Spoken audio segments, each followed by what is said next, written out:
जोडोनिया धन उत्तम व्यवहारे उदास विचारे वेच करी. आपल्या बारागाव नांदूर तालुका राहुरी जिल्हा अहिल्यानगर या ठिकाणी Sai Adarsh cooperative credit society multi state या पतसंस्थेच्या बँकेच्या 21व्या शाखेचा उद्घाटन सोहळा आपल्या सर्वांच्या उपस्थितीमध्ये संपन्न होतोय. आजच्या या कार्यक्रमाचे अध्यक्ष आणि पतसंस्था व मल्टीस्टेट या बँकिंग क्षेत्रातले राज्यातील एक आदर्श नेतृत्व आपले सर्वांचे स्नेही सुरेश शेठजी वाबळे साहेब, ज्यांनी आपली कुटुंब व्यवस्था, समाज व्यवस्था आदर्श राहावी यासाठी जे सक्रिय प्रयत्न करतायत आणि वेळोवेळी समाजासमोर मार्गदर्शन करतायत, असे सन्माननीय पोलीस निरीक्षक, आपले आदर्श पोलीस निरीक्षक ढेंगे साहेब. या कार्यक्रमाच्या निमित्तानं आपल्या गावचे ज्येष्ठ मार्गदर्शक आदरणीय शिवाजी पाटील, आदरणीय कोहले सर, आदरणीय लखुनाना श्रीसाट डॉक्टर, माझे अध्यात्म क्षेत्रातील सहकारी आणि एक अत्यंत आदर्श प्रवचनकार कीर्तनकार आमचे बाबा महाराज मोरे, त्याचबरोबर सन्मान्य गीते साहेब, थोरात साहेब, या निमित्तानं आवर्जून उपस्थित माझ्या समोर बसलेले श्रीराम पाटील असतील, वसंतराव असतील, यमुनाजी भाऊ असतील, या निमित्तानं आवर्जून उपस्थित कैलासप्पा असतील, विश्वासतात्या आहेत, किशोर भाऊ आहेत, त्याचबरोबर बापू आहेत, दिलीपराव आहेत, सर्वच प्रमुख मंडळी, डॉक्टर तन्वीर देशमुख आहेत, अर्जुनरावजी गाडे आहेत, भाऊसाहेबजी गाडे आहेत, त्याचबरोबर ज्यांनी आपल्याला सर्वांना या ठिकाणी एकत्र येण्याचे आग्रहपूर्वक निमंत्रण दिले ते साई आदर्श मल्टीस्टेटचे संस्थापक चेअरमन शिवाजीराव शंकर आप्पा कपाळे साहेब, आदरणीय कपाळे ताई, आणि साई आदर्श मल्टीस्टेट परिवारातले त्यांचे सर्व सहकारी मंडळी. खूप चांगला कार्यक्रम मला वाटतं आज या निमित्तानं झाला आहे आणि खूप चांगल्या विचारांचा उहापोह आता आदरणीय सुरेश शेठ यांनी आपल्याला आर्थिक साक्षरता आणि आर्थिक शुचिता आपण कशी पाळली पाहिजे याविषयी मार्गदर्शन केलं. खरंच वाईट वाटतं की आपल्या जिल्ह्यात किंवा राज्यात, तालुक्यात अवतीभोवती सतत शेकडो कोटीचे घोटाळे होतात आणि काहीतरी आभासी असं काही लोकांना आश्वासन दिलं जातं, वर्षात दुप्पट करू, अमुक तुम्ही इतके सदस्य करा वगैरे वगैरे, अशा कंपन्या येतात आणि शेकडो हजारो कोटी रुपये लोकांचे जातात. किंवा काही दुर्दैवानं पतसंस्था मल्टीस्टेटसुद्धा अत्यंत चुकीच्या पद्धतीनं काम करतात. म्हणजे दुर्दैवानं आम्ही कधी कधी खाजगीत बोलताना सुरेश शेठ सांगतात की काही पतसंस्थेवाल्यांनी मुख्यमंत्र्याच्या ऑफिसपेक्षा स्वतःचे ऑफिस मोठी केली. ते त्यांनी मला एकदा सांगितलं. स्वतःच्या कंपन्या काढल्या आणि शेवटी काय झालं तर गोरगरीब जनतेचं वाटोळं त्यांनी केलं आणि स्वतःचा नावलौकिक खराब केलं. आणि म्हणून इथे ढेंगे साहेबांनी शिवाजी आप्पांच्या बाबतीमध्ये जे शब्द उच्चारले ते फार महत्त्वाचे आहे की शिवाजी आप्पा हे अत्यंत हुशार, चाणाक्ष असे व्यापारी आहेत आणि व्यवहारी आहेत. मला वाटतं ते फार महत्त्वाचं आहे. शेतकरी हुशार असला तर शेती चांगली, तसा व्यापारी सुद्धा. तुकाराम महाराज व्यापारी होते बरं का. त्यांच्या एका अभंगात त्यांनी असं म्हटलंय, मुद्दलात पडे तोटा ऐसा घोटा उदीम. तुमचा कोणताही व्यापार जर मुद्दलात तोटा आणत असेल तर तुमचा तो व्यापार चुकीचा आहे. म्हणजे व्यापार करायचा आहे तर तुम्हाला त्याच्यामध्ये रुपयात 2 रुपये नफा हा अपेक्षित आहे आणि तो त्या पद्धतीनंच केला पाहिजे. आपल्याकडे जुनी माणसं म्हणायची, कधी कधी चुकीचा व्यापार करून 100 सवं पाऊणशे. वास्तविक 100 सवं 125 व्हायला पाहिजे. पाढा कसा आहे, 100 सवं 125 व्हायला पाहिजे ना हिशेबाने. पण 100 सवं पाऊणशे म्हणजे कधी एखाद्याने दुकान टाकलं, आमच्या एखाद्या शेतकऱ्याच्या मुलाने मित्रमंडळी घेऊन बसला गुटखा खात तिथे, खुर्च्या टाकल्या, एका खुर्चीवर तो बसला, दुसऱ्या खुर्चीवर पाय वर करून बसला, कारण भांडवल बापाचं असतं, याचं काही स्वतःचं नसतं. आणि अशा उद्धटपणाने कोणता व्यापार चांगला होतो. तेव्हा आम्हालाही उद्घाटनाला जाताना ठेंगे साहेब आता फार वाईट वाटतं कधी कधी, लोकांच्या आग्रहामुळे तारखा घ्याव्या लागतात. पण किती दिवस चालेल, लोकांमध्ये ती चिकाटी राहिली नाही. जुन्या माणसांनी जसे प्रत्येक गोष्ट चिकाटीने केली, शून्यातून अडचणीतून आज डॉक्टर शिरसाट साहेबांनी आपणचा जुना काळ सांगितला. फार महत्वाचा विषय तुम्ही सांगितला की त्यांना बँकेकडे जाऊन विनंती करावी लागत होती की आम्हाला काहीतरी कर्ज द्या, ही एक वेळ. आणि आज गोरगरीब व्यावसायिकांना ते कर्ज वाटप करणं एक पुण्याचं काम करतायत, हे एक काम. पण हे एकाएकी घडलं का? नाही. त्याच्यासाठी सचोटी आहे, कसोटी आहे, टक्के टोटके खावे लागतात, लोकांचा विश्वास संपादन करावा लागतो. आणि मला वाटतं आपली 21वी शाखा आहे. तुम्ही जर बारागाव नांदूरकरांचा विश्वास संपादन करू शकलात तर मला वाटतं तुम्ही महाराष्ट्रात यशस्वी झाला. सांगतो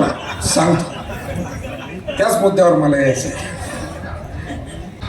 तेव्हा बारागाव नांदूर हे गाव खरोखरच शेती असेल, समाजकारण असेल, अध्यात्म असेल, जुनी परंपरा असलेलं गाव आहे. आणि निश्चितपणे इथे उद्योग व्यवसाय सुद्धा चांगल्या, सर्व जाती धर्मी यांचे चांगले व्यवसाय आहे. आणि सामान्य माणसं निश्चितपणे आपल्या या सगळ्या पतसंस्थेवर, मगाशी साहेबांनी सांगितलं की मोठ्या बँकेमध्ये तेवढे कागदपत्रांची पूर्तता सामान्य माणसाकडनं होत नाही. आणि म्हणून या पतसंस्थांमुळे अनेक उद्योग व्यवसाय उभे राहिले. डॉक्टर शिरसाट साहेब म्हणाले मला देखील यांचा लाभ झाला. तर अशा अनेक लोक आपल्याला सापडतील की ज्यांना अशा या बँकांमुळेच पुढे जाता आलं. ही सुद्धा वास्तविकता आहे. आता त्रुटी प्रत्येक गोष्टीत असतात, चुका कोण करत नाही. अनेक क्षेत्रात लोक चुकतात, पण ते 5-10% लोक चुकतात. आणि त्याचा मात्र जो काही दोष आहे तो सगळ्यांवरती येतो. तसं या पतसंस्थेच्या बाबतीमध्ये आदर्श काम करणारे, जसे साई आदर्श आहे, तर असा आदर्श काम करणारे आपले अनेक स्नेही आहेत. आणि ते खरोखर चांगलं काम करतायत, लोकांना आधार देण्याचं काम करतायत. मला वाटतं साई आदर्श सुद्धा आमचे शिवाजीराव कपाळे साहेब हे सतत गोरगरिबांच्या कार्यामध्ये पुढे असतात. बँकेतून जो 2 पैशाचा नफा येतो तो सुद्धा ते त्यांच्या कुटुंबाला वापरत नाही. माझा स्वतःचा अनुभव आहे. कुठे अध्यात्माचं काम असेल, कुठे सामाजिक सेवेचं काम असेल, कुठे काही आपत्ती आली असेल, तर अशा वेळेला सुरेश शेठ असतील, आप्पा असतील, ही सगळी मंडळी, गीते साहेब असतील, आपापल्या परीनं आपापल्या संस्थेतून योगदानासाठी पहिल्या नंबरला सर्व पुढे असतात. आणि म्हणून मला असं वाटतं की तुकोबारायांचा जो अभंग सुरुवातीला मी म्हणालो, धन जोडावं आणि ते योग्य तऱ्हेनं वितरितही करावं आणि त्यातून समाज व्यवस्था उभी राहते, हे महाराजांनाही माहिती होतं. दुसरी गोष्ट कीर्तनातून नेहमीच आपण बोलतो, पण ठेंगे साहेबांनी जी खंत व्यक्त केली, मला वाटतं आपल्याला सगळ्यांनाच, प्रत्येक जाती धर्माच्या बांधवाला आपलं कुटुंब आदर्श कसं राहील, सुरक्षित कसं राहील आणि ते सुखी कसं जगेल, याच्यासाठीचे काही आता बंधनं, नियम घालून घेणं आवश्यक झालेलं आहे. आणि म्हणून त्यासाठी वेळ देणं फार महत्त्वाचं आहे. साहेब म्हणाले संवाद हरवला. मला वाटतं हेच खरं मूळ कारण. संवाद जर राहिला तर गोष्टी खूप सोप्या होतात. पण संवाद जर कमी झाला, भावाभावांमध्ये असेल, जुन्या नव्या पिढीमध्ये असेल, आई वडील आणि मुलामुलींमध्ये असेल, पती पत्नीमध्ये असेल, संवाद कमी झाला की त्यातूनच सगळ्या समस्या उद्भवतात. आणि आमच्या संतांनी सांगितलं, भूता परस्परे पडो मैत्र जीवाचे. ज्ञानेश्वर महाराज म्हणाले, नुसता माणसामध्ये संवाद नाही, प्राणी आणि माणसामध्ये सुद्धा संवाद राहावा, इथपर्यंत व्यापकतेनं त्यांनी मांडलं. तुकाराम महाराज म्हणले, जनमित्र होई सकळांचा, अशुभ न बोलावे वाचा, किंवा कोणाही जीवाचा न घडो मत्सर, वर्म सर्वेश्वर पूजनाचे. आम्हाला आमच्या कुटुंबामध्ये इथे बसलेले पुष्कळ लोक आदर्श पद्धतीनंच आपल्या कुटुंबाला चालवतात. पण सर्वांची ही जबाबदारी आहे की आम्ही आमच्या मुलाबाळांशी बोललं पाहिजे, कुटुंबाशी बोललं पाहिजे. घरातल्या स्त्री पुरुषांनी सुद्धा एकत्र बसून, मला वाटतं कधीतरी चांगली भाजी झाली तर सुनबाईला तोंड होऊन म्हणलं पाहिजे की सुनबाई वा, छान भाजी झाली. तर तेवढा सुद्धा संवाद त्या कुटुंबाला पुढे जाण्यासाठी कितीतरी महत्त्वाचा ठरतो. पण आपली कोणी दखल घेत नाही असं वाटणं हे दुरावा निर्माण करतं आणि तो दुरावा अनेक समस्या निर्माण करतो. मला वाटतं इतकं बोलणं सुद्धा पुरेसं आहे. आपण आपल्या जीवनामध्ये मी माझ्या स्वतःचा अनुभव सांगतो. एक 4-5 दिवस जर मी माझ्या आश्रमातील मुलांशी बोलू शकलो नाही तर मी अस्वस्थ होतो आणि मला संध्याकाळी कुणी भेटायला आलेलं आवडत नाही. म्हणजे जाहीर सांगतो, म्हणजे कुणी येणार नाही. त्याचं कारण आहे की संध्याकाळी आमचा हरिपाठ असतो, आमची आरती असते, आमचा गीतापाठ असतो. कोणी देव आला तरी मला आवडत नाही, कारण मला तो वेळ माझ्या नित्यनेमासाठी उरलेला वेळ विद्यार्थ्यांसाठी द्यायचा असतो. काय यावं, दिवसभर लोकांमध्ये आपण असतो, मग तीच मसमस पुन्हा संध्याकाळी. हे मला असं वाटतं प्रत्येकाने ठरवलं पाहिजे. आणि मी माझ्या सगळ्या सहकार्यांना सांगितलं, कोणाचाही फोन आला 6च्या आत येत असतील तर बोलवा. आता त्याच्यानंतरही 6च्या आत येतो म्हणून काही जण 8ला येतातच, पण मी खरं सांगतो, मी वाकडं तोंड करून त्यांना चहा पाजतो, प्रामाणिक सांगतो. माझी नाही इच्छा, कारण मला त्यावेळी हरिपाठ करायचा आहे, मला त्यावेळी गीतापाठ करायचा आहे, मला त्यावेळी आरती करायची देवाची, मला त्यावेळी माझ्या विद्यार्थ्यांशी बोलायचं आहे, त्यांना काही शिकवायचं आहे. कारण दिवसभर तर ह्या असाच पळापळीमध्ये जातो. आणि म्हणून आपण प्रत्येकजण प्रयत्न करूया, बोलण्यापेक्षा आपण कृती करूया. आणि आपल्या अवतीभोवती, आपल्या कुटुंबात, आपल्या भावकीत, आपल्या नात्यागोत्यात, आपल्या अवतीभोवती जिथे आमची गरज आहे. आता हे सुद्धा आप्पासारखे पळत असतात, प्रत्येक शाखेत जातात, त्या मॅनेजरशी बोलतात, तिथल्या कर्मचाऱ्यांशी. हा सुद्धा संवाद आहे. हे चालतं म्हणजे विनाकारण चालतंय का? त्या अचानकपणे मला कधी कधी, आता मी पण कधी इकडच्या आश्रमावर कधी तिकडच्या आश्रमावर असतो, पण ते अचानक भेटतात. आप्पा इकडं कुठं? काय नाही, शाखेला भेट द्यायला आलो. आता पुढच्या शाखेला भेट देऊन मग घरी जायचं. तर हा संवादच आहे आणि यातूनच आपल्याला पुढे जाता येतं. मला असं वाटतं आजच्या या कार्यक्रमाच्या निमित्तानं सगळे आमचे नांदूरकर मंडळी मोठ्या संख्येनं लहान थोर आपण उपस्थित झाला. मी एकच सांगतो की आप्पांचा माझाही गेली 25 वर्ष परिचय आहे. अशी चांगली माणसं चांगल्या क्षेत्रात काम करत राहिली की काहीतरी चांगलं घडत राहतं. आपणही सगळेजण त्यांना ओळखतात. या संस्थेच्या माध्यमातून चांगलं काम नांदूरमध्ये घडावं, गोरगरिबांना सहकार्य घडावं आणि त्यासाठी आमच्या सगळ्या नांदूरकरांचं सुद्धा आपण सहकार्य व्हावं एवढी अपेक्षा व्यक्त करतो आणि थांबतो. रामकृष्ण. वाबळे अण्णा, कपाळे अप्पा, सर्व गावातील प्रतिष्ठित नागरिक, सर्व पत्रकार बंधू, मुळातच भारतीय संस्कृतीमध्ये 4 पुरुषार्थ सांगितलेले आहेत: धर्म, अर्थ, काम आणि मोक्ष. योगायोग असा आहे की धर्माचं काम करणारे महाराज व्यासपीठावर आहे, अर्थ जीवन सुरळीत करण्यासाठी ही संस्था कार्यरत आहे आणि काम जीवनात गोंधळ झाल्यानंतर आमच्याकडे ती सगळे प्रकरणं येतात. ह्या सगळ्या गोष्टींचं म्हणजे महाराजांना मी नेहमी म्हणतोय की काम जीवन सुरळीत असावं या दृष्टिकोनातून भारतीय संस्कृतीने विवाह संस्था दिलेली आहे. आणि ती विवाह संस्था धोक्यात यायला लागली की काय असं मला नेहमी वाटतं. कदाचित ते सगळे वाईट प्रसंगच मी अनुभवत असतो त्याच्यामुळे मला वाटतं, परंतु तरीही महाराज मला म्हणजे राहवल्या जात नाही. आपण जे मागाशी कौतुक करते की 101 मुली आम्ही वापस मिळवल्या, परंतु त्या गेल्याच का बरं याची जर कारण मीमांसा जर केली ना तर कुठेतरी आपण धर्म, अर्थ, काम आणि मोक्ष या 4 पुरुषार्थांपैकी फक्त अर्थाला अनन्यसाधारण महत्त्व द्यायला लागलेलं असं मला वाटतं. प्रत्येक म्हणजे लॉर्ड मॅकॅलेने जी एज्युकेशन सिस्टीम आणली त्या एज्युकेशन सिस्टीमचं मूळ याच्यात आहे की म्हणजे त्यांनी त्या काळात ब्रिटिश काळामध्ये केवळ नोकर घडवण्याची फॅक्टरी ह्या दृष्टिकोनातून जी शिक्षण पद्धती बनवलेली त्याच्यात अजूनही म्हणावा तितका बदल नाही आहे. उलटं जागतिकीकरणानंतर 1991 नंतर प्रत्येकाला वाटतं की आपला मुलगा, आपली मुलगी एक मशीन कशाचं तर पैसे कमवण्याचं बनावं या दृष्टिकोनातून आपली वाटचाल होते आणि त्याचाच परिणाम ह्या मुलींचं अपहरण होते असं माझं मत बनलेलं आहे. बऱ्याच वेळी असं होतं की कुटुंबातला संवाद हरवलेला आहे. बऱ्याच वेळी म्हणजे अगदी कुठल्याही मुलाला जर विचारलं तर तुला काय बनायचं तर तो ते करिअर काय बनायचं हे सांगेल आणि ते कशासाठी तर पैसे कमवण्यासाठी. परंतु आदर्श मला मुलगा बनायचा आहे म्हणजे आपण संस्कृतीची गोडवी गातो, आदर्श पुत्राचा गोडवा आहे आपल्याकडे, आदर्श पती म्हणून रामाकडे पाहतो. म्हणजे सगळे एवढे मोठे आध्यात्मिक दाखले असतानाही आपण आदर्श काय म्हणतोय, तर मला काहीतरी पैसे कमवण्याचं मशीन बनायचं, म्हणजे फक्त जीवन आपण अर्थाभोवती फिरवतोय आणि त्याच्यामुळे हा सगळा परिणाम आहे की काम जीवनात गोंधळ होतोय.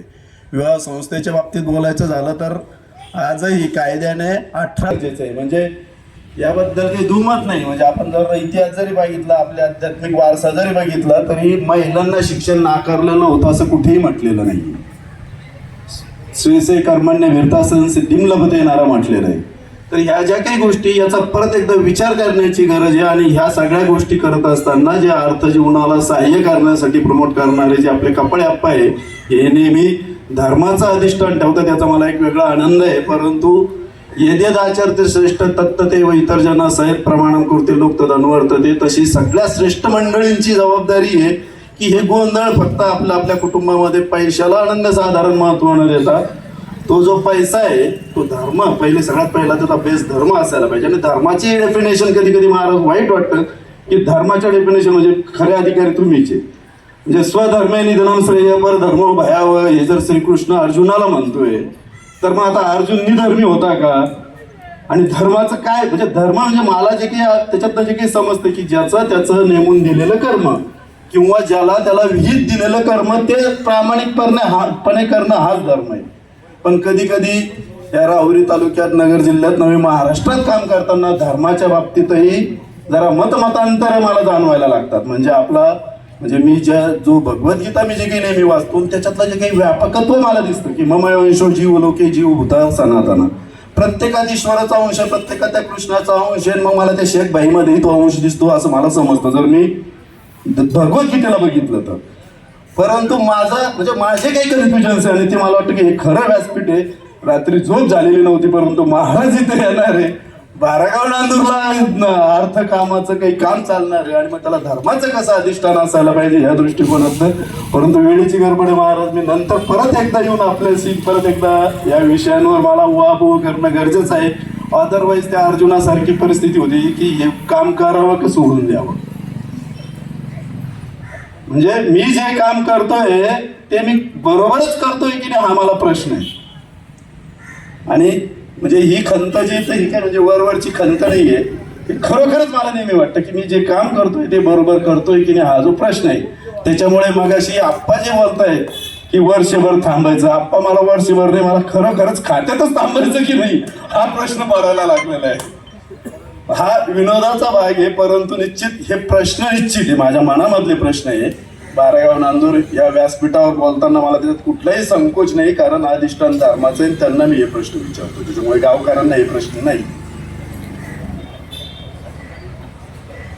परत एकदा आपण जे मगाशी म्हटले, आप्पा अतिशय म्हणजे निष्णात व्यापारी आहेत.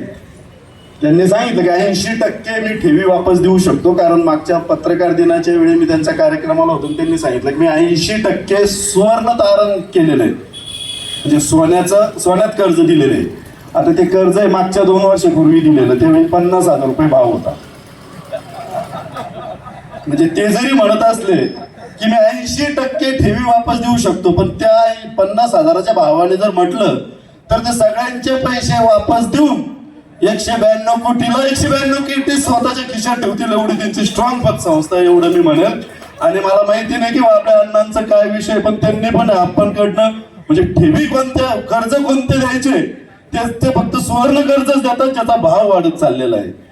परंतु हे सगळं होत असताना आमच्या सारख्या नोकरदाराला ज्याच्याकडे सोनं नाणं नाही त्यालाही गरज पडली तर कर्ज देत चाला, एवढंच मी म्हणेल. कारण तुमचा विश्वास बाधित ठेवण्यासाठी आमच्या सारख्या नोकरदारांचा रोलही तेवढाच महत्वाचा आहे, एवढंच मी म्हणेल.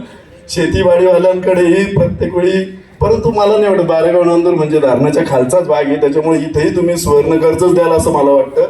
परत एकदा तुमच्या पतसंस्थेला समाजकार्य करण्यासाठी, वेळ प्रसंगी तुम्ही करत असलेले धर्मकार्य करण्यासाठी, जे का रंजले गांजले त्याशी म्हणे जो आपले, ज्यांना राष्ट्रीयकृत बँका कर्ज देऊ शकत नाही, ज्यांचा सिबिल न पाहता या पतसंस्था काम करतात आणि त्याच्यामुळेच त्या कधी कधी धोक्यात येतात, असं तुम्ही जरी म्हटले तरी तुमची पतसंस्था धोक्यात येणार नाही याची मला निश्चित खात्री आहे.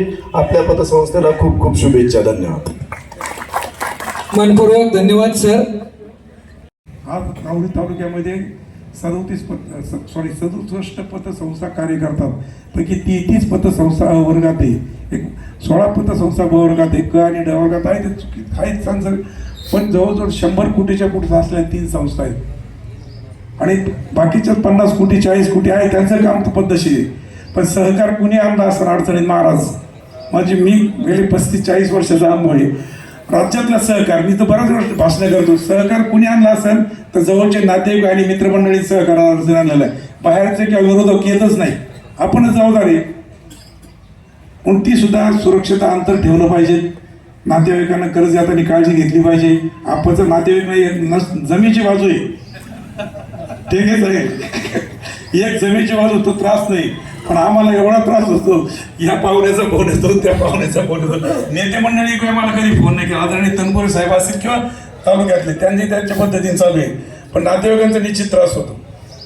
नारायण तुझं नाव घेत नाही, तुझ्या सारखे फोन चालू असं म्हणत नाही ना. मी एक उदाहरण सांगितलं फक्त, परंतु सुरक्षितता पाहिजे. आम्ही इथे विश्वस्त म्हणून काम करतो, लोक आमच्यावर विश्वास ठेवतात, ठेवतात. पण आम्ही प्रत्येक संस्था चालकाला सांगतो, आपण इथं मालक नाही आहे, आपण इथे विश्वस्त आहे. ह्या भूमिकेतून काम केलं पाहिजे. ग्रामीण भागामधल्या सावकारशाहीला संपवण्याचं काम या पतसंस्थांनी केलेलं आहे. एकेकाळी सावकारशाहीमुळे लोक अडचणीत आले होते, पण मी निश्चित सांगतो की नगर जिल्ह्यातली सर्व अतिशय चांगली आहे. जवळजवळ 1167 पतसंस्था नगर जिल्ह्यात काम करतात, अतिशय चांगले आहेत. पण हे काम करीत असताना एखादी पतसंस्था चुकीचं काम करते आणि पूर्ण 1000 पतसंस्थेला कुठेतरी नाव खराब होतं. त्या लोकांना सुद्धा आमचं काम आहे, आम्ही ट्रेनिंग द्यायचं काम चालू आहे. सुरुवातीच्या काळात पतसंस्था का अडचणीत आलेल्या आहेत की कर्मचारी घेताना ती क्वालिटी नव्हती, त्याचं शिक्षण नव्हतं. डेअर मॅनेजर आहे, घ्या इकडे मॅनेजर, वसुलीचे अधिकार नव्हते, 101चे अधिकार नव्हते, 138 नव्हते आणि नोटिसा कशा द्यायच्या, 101 कसं करायचं काही माहीत नव्हतं. आता राज्य पतसंस्था फेडरेशन, मल्टीस्टेट फेडरेशनच्या वतीने आम्ही दर 3 महिन्याला ट्रेनिंग ठेवतो कर्मचाऱ्यांकरता आणि 6 महिन्यातून चेअरमन आणि संचालकांना पण ठेवतो, कारण त्यांना माहीत झालं पण आपण काय काम करतो. बऱ्याच संस्थेच्या संचालकांना माहीत नाही तो भाग भांडवल किती आहे आणि कर्ज किती वाटलं, ठेवी किती आहे, तो संचालक असतो पतसंस्थेचं बरं का. त्यांना सुद्धा आम्ही 6-6 महिने ट्रेनिंग देतो, का त्यांना माहीत झालं पाहिजे. आणि कायदा एवढा कडक झालेला आहे MPID, कारण संचालकांनी जर एखाद्या संस्थेत गोंधळ झाला आणि ठेवी जर देऊ शकले नाही तर सगळं संचालक मंडळावर केसेस होतात आणि त्यांना जेलमध्ये गेलेलं आहे. आपल्याच तालुक्यातलं उदाहरण आहे, जिल्ह्यातले उदाहरण आहे. काही चेअरमन 5-5 वर्षे जेलमध्ये गेलेले नगरचे, आणि तेच ठेवीचा गैरवापर केला त्यांनी, गुंतवणूक चुकीची केली.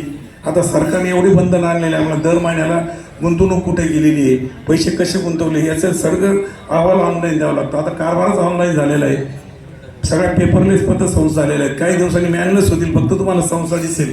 लाखो रुपयाचा व्यवहार मोबाईल ॲपवर PSIच्या काय SFSवर आणि तुमच्या RTGS सिनेटरी होतात.